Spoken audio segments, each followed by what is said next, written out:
Olá, muito boa tarde. Nós hoje estamos para discutir o assunto da lição número 11, que nos fala da detenção do apóstolo Paulo em Jerusalém. É um tema muito interessante, que vem de alguma maneira culminar uma atividade intensa missionária do apóstolo Paulo e dos seus companheiros no regresso à cidade de Jerusalém.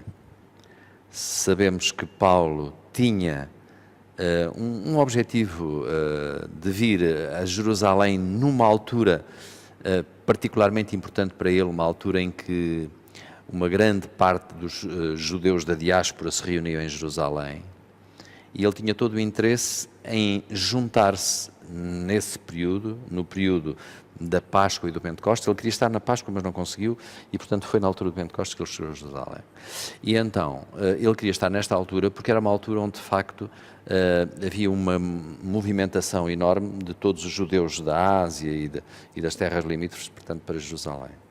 E nesta altura, nós podemos perguntar por que razão é que ele queria vir. O objetivo, além de dar o seu testemunho aos membros da comissão diretiva que estava reunida em Jerusalém, com a chefia do apóstolo Tiago, irmão de Jesus, não o apóstolo, não o discípulo, mas o apóstolo, e então ele queria vir de alguma maneira,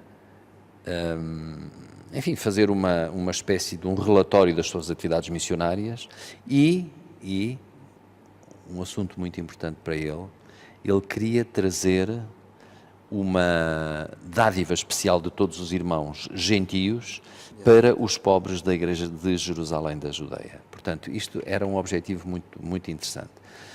Porque ele sabia que tinha deixado, não digo inimigos, mas pelo menos um conjunto de judeus que eram os dirigentes da igreja, que tinham enfim, que desconfiavam um pouco deste personagem especial que era Paulo.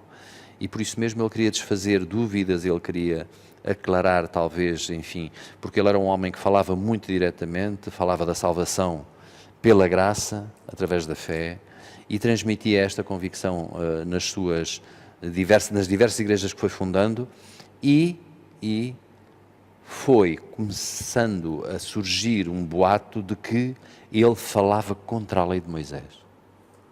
Exatamente. E mesmo os dirigentes, de alguma maneira, eram influenciados por esta ideia. Era por uma razão muito simples, porque os sacerdotes que não eram gentios ligavam muito à lei de Moisés, devido à circuncisão. Claro. E aqui Paulo vai pregar não a circuncisão física, mas sim a circuncisão no coração. Espiritual. Tanto que Paulo é considerado o apóstolo dos gentios. Claro. Portanto, e devido a esta intriga, é que ele foi preso. O mais interessante disto tudo é nós sabermos que Paulo era judeu, em primeiro lugar, teve uma instrução dentro daquilo que é a ortodoxia judaica, aos pés do Gamaliel, do grande Gamaliel. Que era uma das melhores universidades Exatamente, à época. Portanto, ele teve de facto, e ele era um homem douto, aliás, muitas vezes ele é chamado, sei lá, com o rei Agripa, quando ele o critica por estar a fazer um discurso impressionante, o rei Agripa, por exemplo, diz-lhe, como é que ele diz? As letras te fazem delirar. As muitas letras te fazem delirar. Portanto, ele era um homem de facto de letras, era um estudioso, era um homem realmente impressionante. E nós vemos isso nos seus escritos, que para a maior parte, enfim, dos apóstolos da altura, que não eram assim doutos, nem formados, nem andaram em universidades como ele andou, muitas vezes, enfim, ele era tido como uma autoridade pela grande sapiência que tinha, mas era criticado também por muitas coisas. Agora, este homem que tinha tido esta educação, segundo todos os rituais da lei judaica, ele vai começar, através do novo nascimento porque passou, através daquela experiência extraordinária que o marcou na estrada de Damasco, não é? Ele começa a entender perfeitamente o que é verdadeiramente importante na religião. E começa a falar de uma coisa muito simples, que a circuncisão ou a incircuncisão nada é. Vale. Nada vale. Não serve de nada, isto é, não é importante para a salvação. E era isto que ele pregava. Não querendo com isto dizer, nem aconselhar que os judeus, por exemplo, não se devessem circuncidar.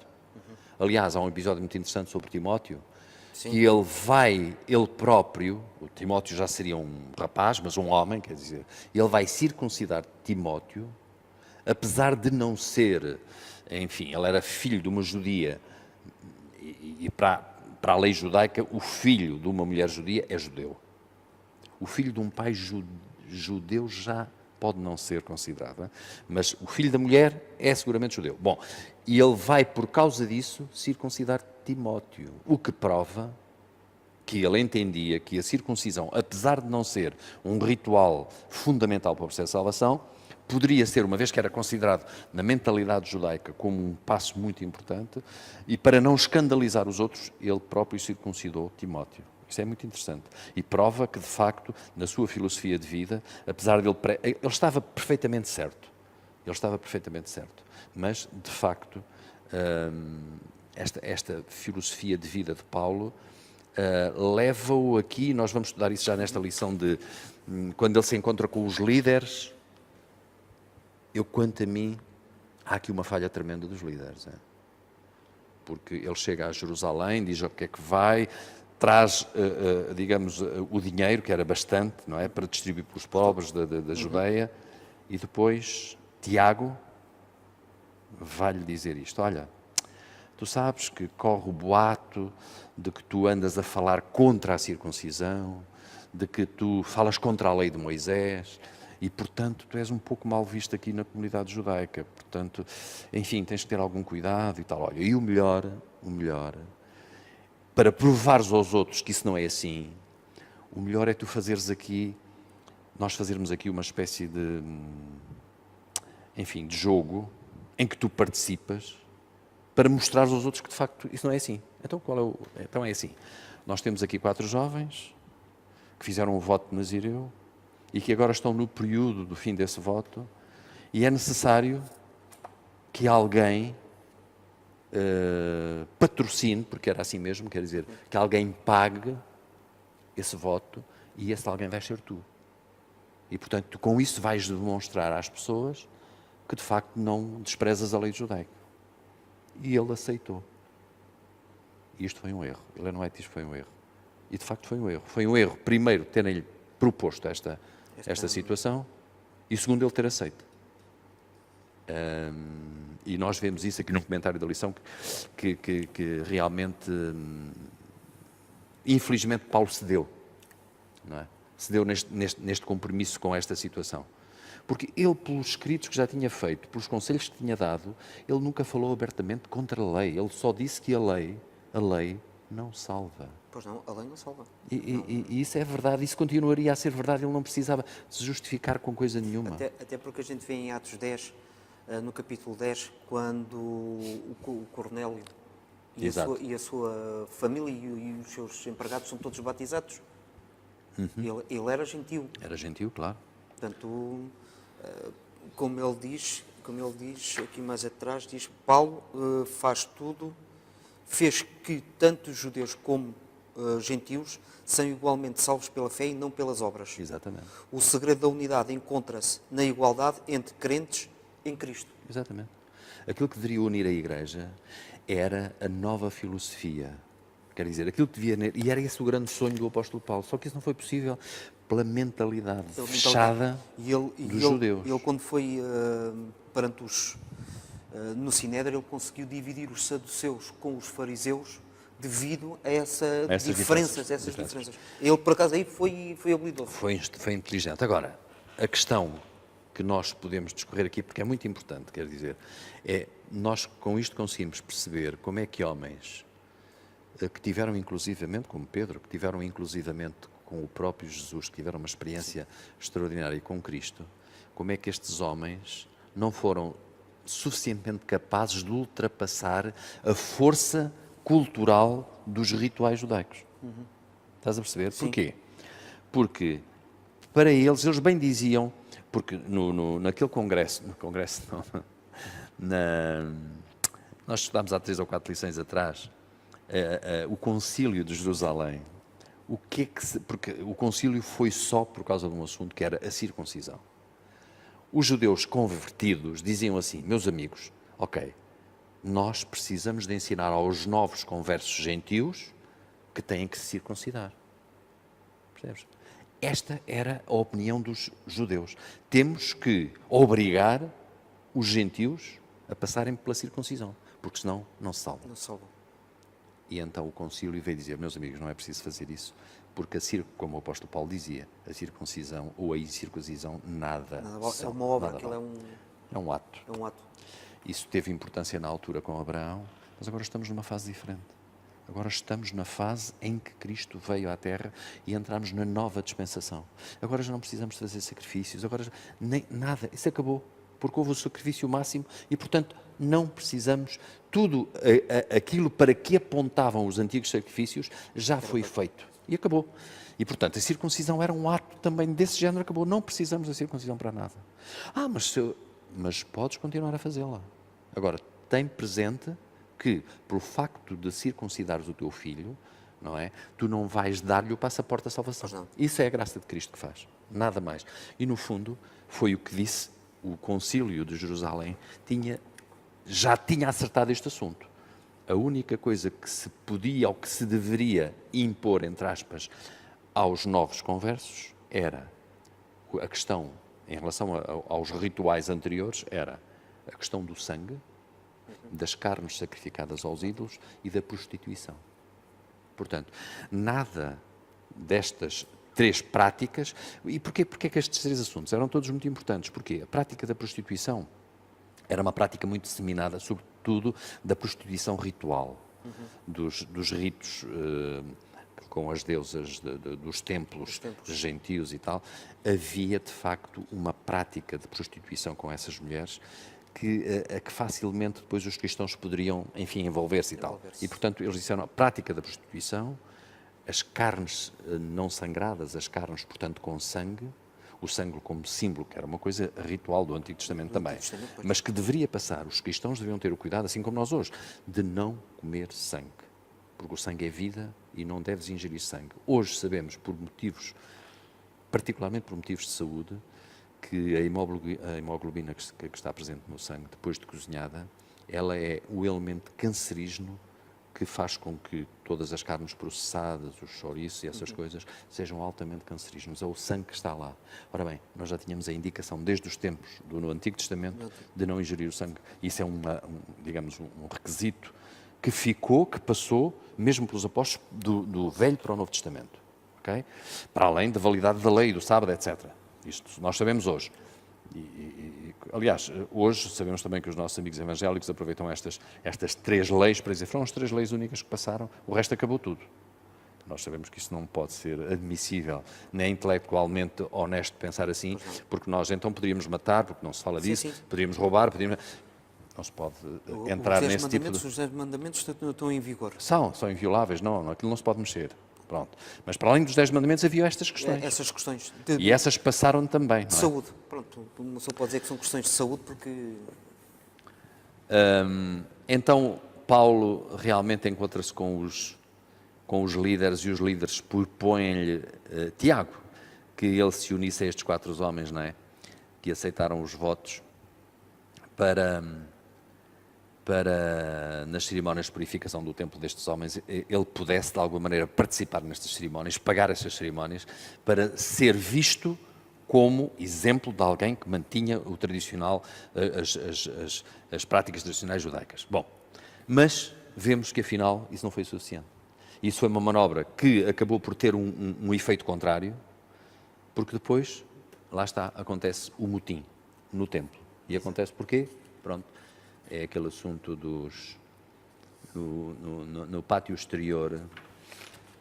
No pátio exterior do templo, toda a gente podia ir, os gentios nomeadamente. Ele também teve ali uma situação que levou também uns a banhar-se Na piscina. A purificar, sim. Para se purificar, porque aí é que começou o motim. Mas era assim, mas isso foi um boato, isto é, o que era proibido era passar do pátio exterior para o pátio interior.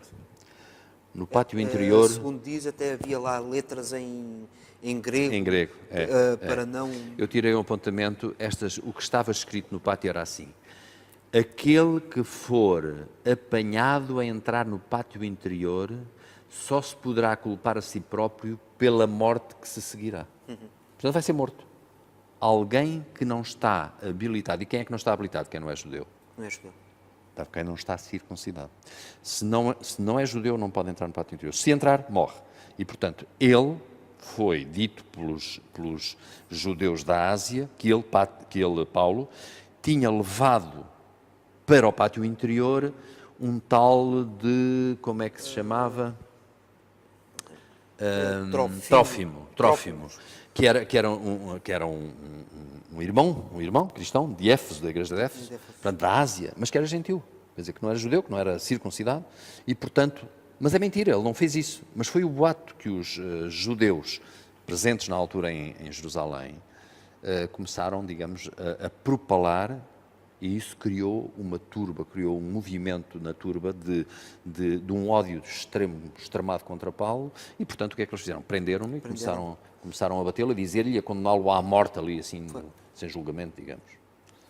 O Paulo foi vítima do seu passado. Sim, exatamente. O Paulo foi vítima do seu passado, começou a passar exatamente as mesmas coisas com que ele infligia aos novos cristãos. Exatamente. E ele fez exatamente quando Cristo também, quando começou a pregar aos gentios, sim. Cristo passou exatamente pelas mesmas coisas. Exatamente. Pelas mesmas coisas. Repete-se novamente as situações. Depois, este motim no templo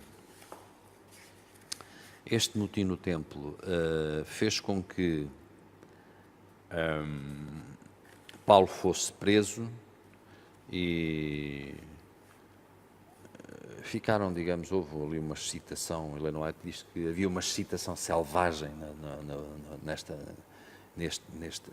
nesta populaça, não é? Enfim, apanharam Paulo, bateram-lhe, queriam inclusivamente linchá-lo ali, quer dizer. E isto criou um movimento que de alguma maneira chegou aos ouvidos do governador, do Lísias, como é que ele chamava? Cláudio Lísias. E este homem, nessa altura, a fortaleza romana estava nas proximidades do templo, e este homem, nesta altura, o que é que ele fez? Agarrou no exército, nos soldados, e foi imediatamente ao templo ver o que é que se passava, não é? Quer dizer, e foi isso que salvou a vida de Paulo. Ele foi preso para que, de alguma maneira, pudesse ser salvo dos ataques daquela multidão histérica, não é? Há aqui uma passagem em que ele fala, o Paulo fala em grego, e o próprio comandante diz: então fostes tu que estiveste na revolta do... Confundiu com o egípcio. Com o egípcio. Exatamente. E ele diz: não, eu não sou esse. Não, eu sou Paulo, natural. Saulo de Tarso, não é? Tarsos. Portanto, na Cilícia. Depois ele diz aqui: e eu nunca fui ao Egito. Como ele diz, eu nunca fui ao Egito. E Paulo, nesse momento, garante a permissão para falar. Para falar. Ele conseguiu dar ali a volta, até porque se ele não tivesse essa habilitação para falar tão eloquente como ele tinha, ele não conseguia dar a volta ao comandante. Esta fama, digamos, de Paulo, quando esteve a fundar as igrejas da Ásia, todas as igrejas de Corinto, de Antioquia, etc., ele era um homem, como era um homem de grandes convicções, suscitava facilmente dois tipos de sentimentos. Um grande amor por ele Uma grande admiração por ele ou um grande ódio por ele. E quem é que, enfim, quem eram os grandes inimigos de Paulo? Eram exatamente os judeus. Porque ele pregava, evidentemente, ele chegava a uma cidade onde é que ele ia pregar? Era a sinagoga, não é? E quem é que se reunia na sinagoga? Os judeus. E ele tentava, evidentemente, porque é mais fácil falar a alguém que acredita, que aceita Deus, porque é um princípio sempre, quer dizer, do que estar a falar a alguém que é um descrente. Isto é mesmo hoje é assim. Eu considero que estou mais próximo, digamos, em termos, digamos, intelectuais, mesmo de um católico, ou seja, de quem for que aceite Deus. Pessoas que já tenham algum conhecimento da palavra, exatamente, é mais fácil do que alguém que não aceita nada absolutamente, não é? É muito difícil. É muito mais difícil. É muito difícil. Portanto, com Paulo era exatamente igual. Eu já cheguei a ter alguns debates com pessoas que não acreditam na Bíblia, não acreditam em nada, e eu simplesmente pergunto por que razão é que Deus disse para só circuncisar as crianças ao 8º dia. Como é que eles há uns milhares de anos atrás tinham um conhecimento científico, médico? Não tinham. Pois, porque nessa altura o sistema de coagulação já está a funcionar. Já está a funcionar.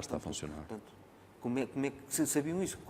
Como por exemplo, como é que eles entendiam de que nos acampamentos havia um local certo para evacuar e tinham que tapar para não ficar à vista?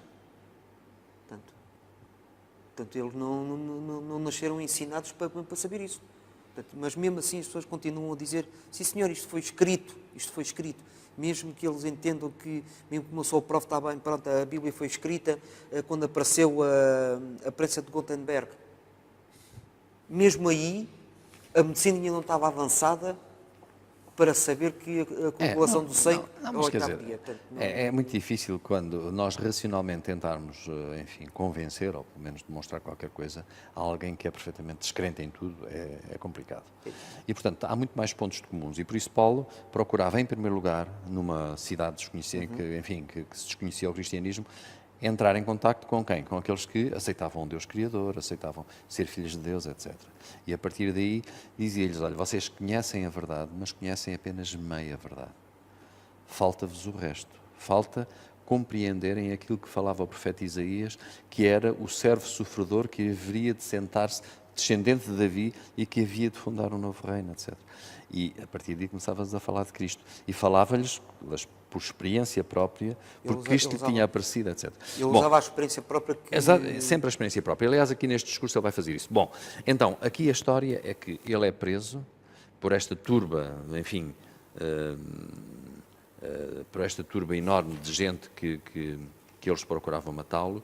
Foi o Cláudio Lísias, sabendo deste grande tumulto, trouxe o exército de facto foi acorrentar Paulo e depois disso foi, digamos, de alguma maneira também protegê-lo desta multidão. Portanto, ele nessa altura confundiu de facto com o tal egípcio, ele depois acabou por esclarecer que não era quem ele pensava, não é? E portanto, ele... O mais engraçado é que neste momento em que o comandante o acusa, ele conseguiu dar testemunho ao próprio comandante. Exatamente. Depois disso... Ele conseguiu dar o testemunho ao próprio comandante e diz que o próprio comandante ficou sem perceber nada, não percebeu nada do porquê que o Paulo estava a dizer. Pois. É que ele aproveitou mesmo aquela... Depois, quando ele estava já nas escadas, da fortaleza, ele fez sinal ao povo, àquela turba que o queria matar, atenção, que o queria matar, fez esse sinal e começou a falar-lhes na língua materna, na língua aramaica, que ele também conhecia, evidentemente. Evidentemente porque ele tinha estudado e tinha estado em Jerusalém, etc. Bom, e então começou a falar-lhes, e ao falar na própria língua, não no latim que falava, com certeza, o comandante, etc., ou no grego, que era a língua, digamos, oficial da altura dos intelectuais, do próprio Lucas, que aliás escreveu este Atos dos Apóstolos e o Evangelho dele, em grego, não é? Porque era a língua, digamos, oficial, não é? Então, ele falou em aramaico, a população acalmou-se e ele conseguiu falar. E começou a contar aquilo que ele falava sempre. O que é que ele falou? Eu sou varão judeu, nascido em Tarso da Cilícia, portanto, e nesta cidade de Jerusalém fui criado aos pés de Gamaliel, ele falava disto, e as pessoas, isto é um fariseu com um historial, com um nome impressionante. Este homem realmente teve uma instrução, era qualquer coisa de peso, não é? Quer dizer, qualquer coisa de peso. E depois falou dos antigos, da sua ação antiga de perseguir os cristãos. Fui um zeloso, um fervoroso fariseu, persegui aqueles que se opunham à lei farisaica, etc, etc. Matei ou fiz, digamos, falou inclusivamente Estevão, etc, etc, etc. Mas depois apareceu-me Cristo. E a partir daí a minha vida mudou. E a partir daí eu passei a pregar o Evangelho contra o qual batalhava. E a partir daí o Espírito convocou-me para ir fundar as igrejas aos gentios. E foi nesta altura que mais uma vez a multidão, vamos matá-lo. Assanhou-se outra vez. Não é? O que é que eles dizem nesta altura? Portanto, nesta altura isto é muito interessante, não é? E quando Paulo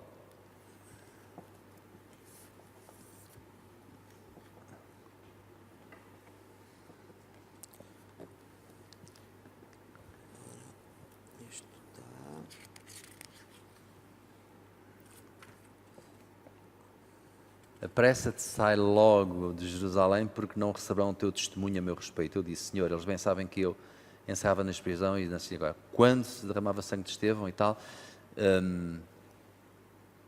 a voz disse-me, mas, ele me disse, vai porque eu te enviarei para longe aos gentios. E foi nesta altura o que é que eles disseram? Ouviram-no até esta palavra e então gritaram dizendo, tira tal homem da terra porque não convém que ele viva.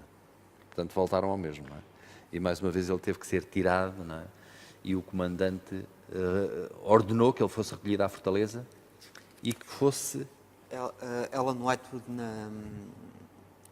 tem um dos comentários, está nos primeiros escritos na página 207, ela diz, o Senhor apareceu novamente a Paulo e revelou-lhe que deveria de subir até Jerusalém a fim que fosse preso e sofresse pelo seu nome.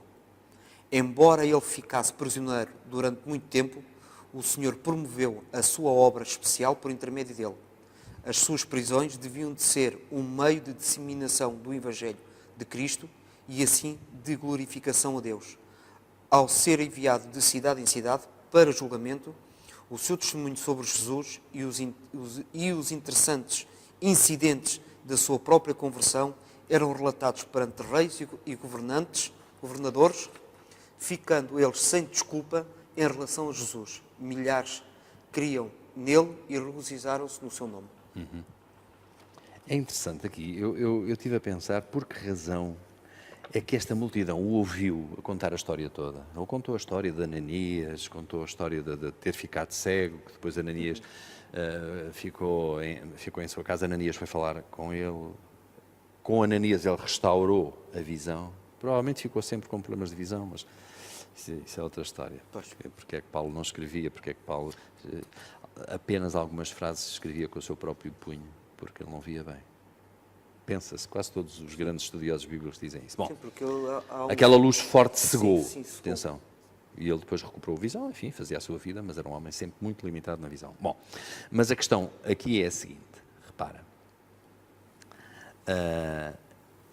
Aqui o livro Atos dos Apóstolos, Ellen White diz o seguinte, em relação a este discurso.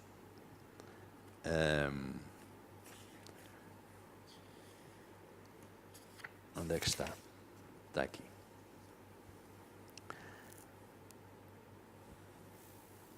O povo escutou com toda a atenção até aqui esta parte do discurso, mas quando Paulo chegou na sua história ao ponto em que fora designado como embaixador de Cristo aos gentios, o seu furor irrompeu de novo. Porquê? Eles estavam acostumados a considerarem-se como o único povo favorecido por Deus. Eles não compreendiam que alguma vez Deus pudesse mandar alguém falar aos gentios. Porque eles é que eram o povo. Eles é que eram o povo de Deus. Portanto, eles não aceitavam de ânimo leve esta ideia. O que ele está a dizer não pode ser verdade. Portanto, isto não foi Deus que lhe disse. Porque nós é que somos o povo escolhido. E este é que foi o problema, estás a ver? Por esta razão, portanto, acostumados a considerarem-se como o único povo favorecido por Deus, não estavam dispostos a permitir que os desprezados gentios participassem dos privilégios que até então tinham sido considerados como exclusivamente deles. Erguendo as suas vozes mais alto que o do orador, clamaram: tira da terra um tal homem, porque não convém que ele viva, que nos diz o lado. Portanto, eles entraram todos de novo em sobressalto, naquela exaltação mórbida, não é? Exatamente quando Paulo começou a dizer que Deus lhe tinha dito para ir falar aos gentios. Ora, isto não pode ser, não é possível. Estás a ver? É interessante. Repara que foi nesta altura que eles... Porque eu quando a gente lê aqui, mas porquê é que eles agora deixaram de falar até aqui e agora é que se levantaram desta maneira? Não, é por isto. Por ele ter dito que Deus o enviou aos gentios. Não pode ser. Na concepção deles... Eles consideravam os gentios... Eram de segunda, terceira. Eram animais, eram assim, era assim mesmo. A concepção judaica era esta. Todos os outros são desprezíveis, porque nós somos o povo escolhido de Deus. Esse era o problema. E Paulo conseguiu escapar, porque Paulo disse: eu sou cidadão romano. Porque depois Lícias, não é? O Cláudio Lícias levou e açoitou, mandou açoitá-lo. Exatamente, mandou açoitá-lo. E depois ele disse: mas é lícito que tu açoites um cidadão romano? Tu és romano? Sou romano. E nessa altura veio o tribuno e disse: mas tu és romano? Sim, eu sou romano. E até o tribuno lhe disse assim: mas eu, com grande soma de dinheiro, comprei a cidadania romana. E tu? Não, eu sou romano por nascimento. Porque ele nasceu em território romano, a Cilícia era uma província romana, Tarso era a capital da Cilícia, ele, portanto, nasceu em território romano e por isso era romano. É romano. E então ele ficou um pouco atrapalhado com esta ideia, não é? Quer dizer, espera aí, eu estou a bater num homem sem julgamento, sem nada, não posso fazer isto, não é? Portanto,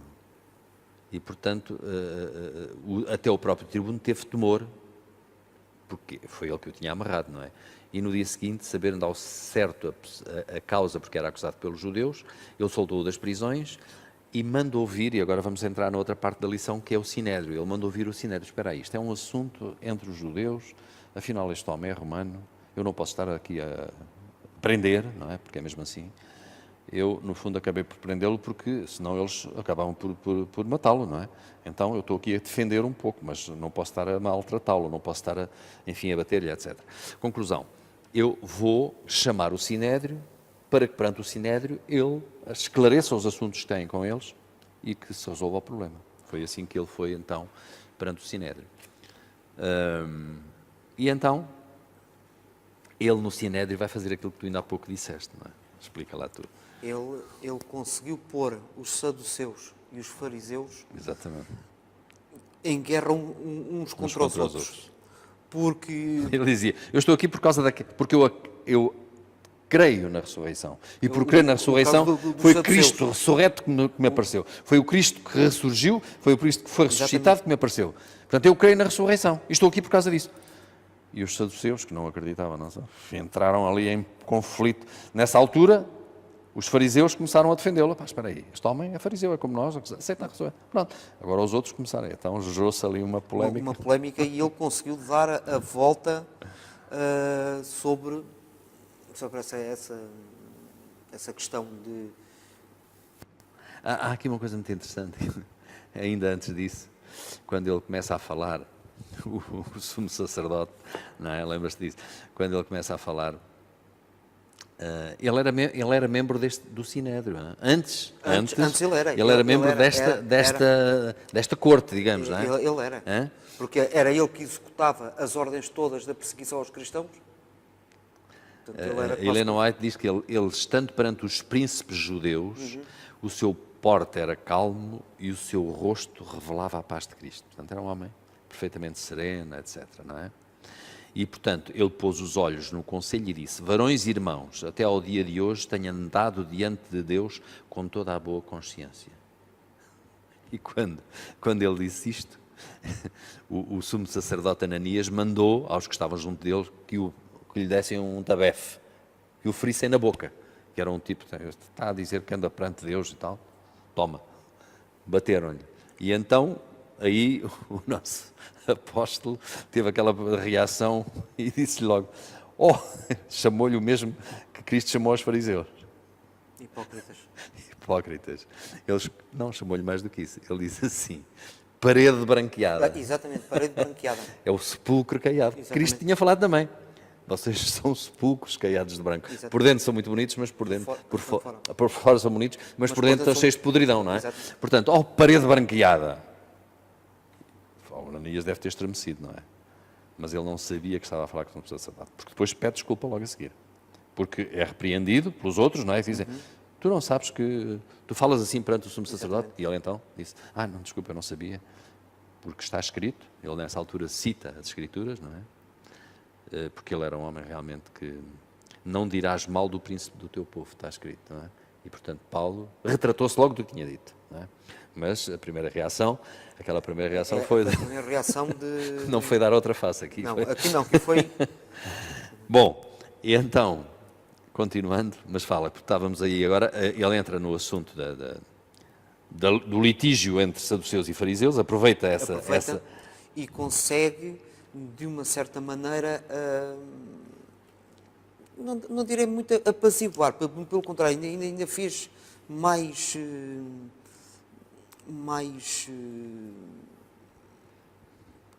como nós costumamos dizer, ainda pôs mais lenha no lume, aquilo ainda ardeu mais. Como saduceus e fariseus, eles opõem-se em inúmeras questões. Por exemplo, os saduceus têm a escritura, inclui só os 5 livros de Moisés. Exatamente. Mas nesta altura, por causa do problema da ressurreição, que era de facto o tema principal ali, porque Paulo tinha feito, isto é, a transformação da sua vida foi consequência do aparecimento de Jesus Cristo. Jesus Cristo que tinha morrido e que ressurgiu. Portanto, a ressurreição, de facto, sabe, ele, digamos, não foi um argumento falacioso, foi uma verdade. Ele disse que estava ali por causa da ressurreição. E a partir daqui, alguns fariseus o que é que diziam? Não achamos neste homem mal algum. E será que algum espírito ou anjo lhe tenha falado? Eles aí começaram, se calhar é verdade. Este homem, de facto.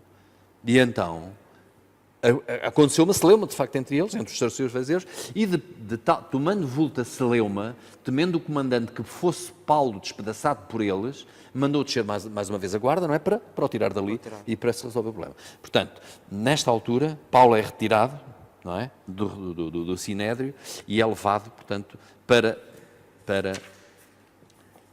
Ok. Então, ele agora vai ser transferido, não é? A partir daqui, ele vai ser transferido. O comandante vai ser transferido para Cesareia. Cesareia, eu já tive por vez de visitar Cesareia, as ruínas de Cesareia. Cesareia é uma cidade marítima, porque Jerusalém não está próximo do mar, quer dizer, o Mediterrâneo fica a uma grande distância, alguma distância, e portanto, apesar de ser a cidade mais importante da Judeia, enfim, de longe a cidade mais importante, Jerusalém está no monte, está fora, afastado da costa. E a cidade de Cesareia foi construída, havia 2 Cesareias. Esta Cesareia foi construída porque estava muito próximo do mar e, logicamente, era a porta de entrada de todos os navios do Mediterrâneo, que vinham de Roma, que vinham, portanto, das cidades importantes da época, era a cidade que era a porta de entrada. E foi uma cidade feita do nada, numa zona deserta, onde não havia água, porque a água para Cesareia teve que ser trazida num aqueduto enorme de muitos quilómetros, uma obra impressionante que os romanos fizeram, para tornar possível a vida ali, não é?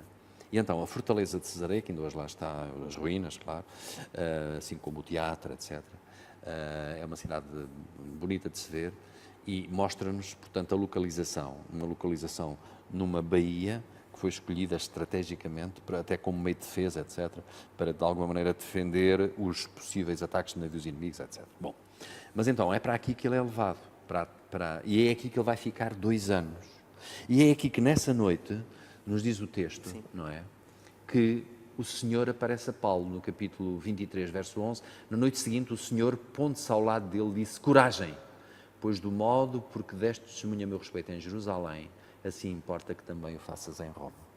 Portanto, e agora nós ficamos a pensar. Bom, Paulo ficou animado, naturalmente, quer dizer, depois desta celeuma toda, depois de ter passado por perigos de morte lá na turba quando estava no templo, depois de, perante o Sinédrio, haver uma discussão tremenda e outra vez, mais uma vez, enfim, a equipa dirigente judaica a querer fazer-lhe mal, ele agora fica descansado, digamos. Aparece-lhe o Espírito, aparece-lhe Jesus a dizer... Mesmo assim, os saduceus, mesmo assim aquela turba, mesmo assim não ficando satisfeita, eles que fazem um grupo para novamente atacar o Paulo. 40. Pronto, 40. Vão fazer uma jura, um anátema. Exatamente. Não comem, não bebem, enquanto não apanharem e não o matarem. Só que existe um miúdo que ouviu de alguma maneira chegou-lhe aos ouvidos, a gente não sabe pormenores, mas sabemos que ouviu e foi ter com o comandante da guarnição de Cesareia. Exatamente. E ele falou com Paulo. Falou com o próprio Paulo. Ele exato. Diz que... Nessa altura nós vemos que Paulo já devia ter um estatuto, digamos, já não estava acorrentado, já era um homem que tinha visitas, etc. Era um preso que já tinha ganho um estatuto diferente porque, primeiro, sabiam que era romano, etc. E, portanto, respeitavam-no já. E só estava ali porque o comandante acabou por pô-lo ali como defesa, porque se o deixasse, evidentemente, era morto. E, portanto, este rapazinho, que era sobrinho dele, que é curioso. Sobrinho dele. É? E em que ele diz: tu não me digas que és nada da minha família. Claro. Então ele vai falar com o comandante e vai-lhe dizer, vai-lhe contar, digamos, esta situação, não é? E então é quando ele faz uma carta para o governador Félix e explica tudo o que está a passar e, inclusive, até, salvo erro, diz que ele também é romano, cidadão romano. Portanto, que beneficia de proteção, que Roma oferece proteção aos seus cidadãos, inclusive através de leis e isso tudo. Portanto, ele tem o direito de ter um julgamento sincero, verdadeiro e que pode apelar de toda a maneira não, apelar aos vários Ele mandou depois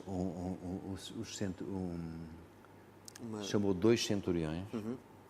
Cada centurião tinha 100 soldados e, portanto, 2 centuriões são 200 soldados para à 3ª hora da noite, exatamente, à 3ª hora da noite, irem levá-lo a Cesareia, lá está, cobrirem aquela distância entre Jerusalém, porque ele estava em Jerusalém, e Cesareia, uma distância para aí de 40 km, 60 km, não mais, e fazerem-no à noite, exatamente porque o plano dos judeus era tremendo. Um homem que jura que enquanto não matar aquele não vai comer nem beber, quer dizer... O estratagema era obrigar outra vez Paulo a sair. Exatamente. E no meio do trajeto, aqueles 40 atacar a coluna militar. Portanto, e Félix então recebeu um relato da situação e isto mostra-nos também que, de facto, pela cidadania romana, já houve outras alturas em que Paulo foi beneficiado com a cidadania romana, como quando vai para Roma, etc. E aqui é a mesma coisa. Ele vai... porque o cidadão romano tinha o direito de apelar ao imperador. Exatamente. Portanto, quando considera, no fundo como aqui, quando nós somos julgados num tribunal de primeira instância e somos condenados, e depois, exatamente, temos o direito de apelar para uma entidade superior por causa desta circunstância. E Paulo foi isso que fez, não é? E mais uma vez, nós depois podemos pensar assim, ainda há pouco estávamos a falar com isto antes da lição, ele recebeu aquela notícia da parte de Jesus, o Senhor, pondo-se ao lado dele, disse: coragem, pois do modo como me deste testemunho a meu respeito, certeza que, bom, Deus vai-me libertar e eu fico aqui espera, eu já estou aqui há um ano, quando é que se cumpre a profecia? Não é? Quando é que eu vou para Roma? Só ao fim de 2 anos. É impressionante isto. Ele tinha lá, tinha que fazer o trabalho. Portanto, como resumo desta lição, nós podemos tirar, mas é um complemento, nossas coisas sempre à nossa maneira. Esse é o nosso eu, o egoísmo. Esse é o nosso problema. Nós não conseguimos.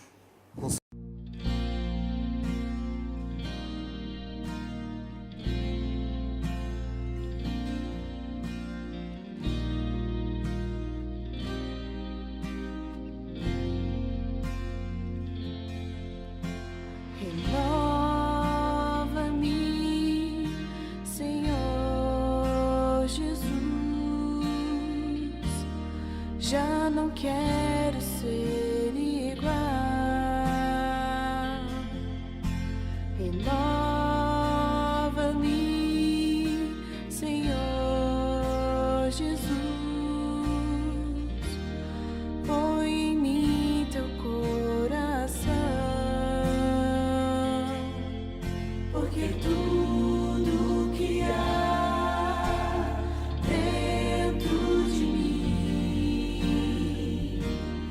necessita ser mudado, Senhor, porque tudo que há dentro do meu coração necessita mais de ti.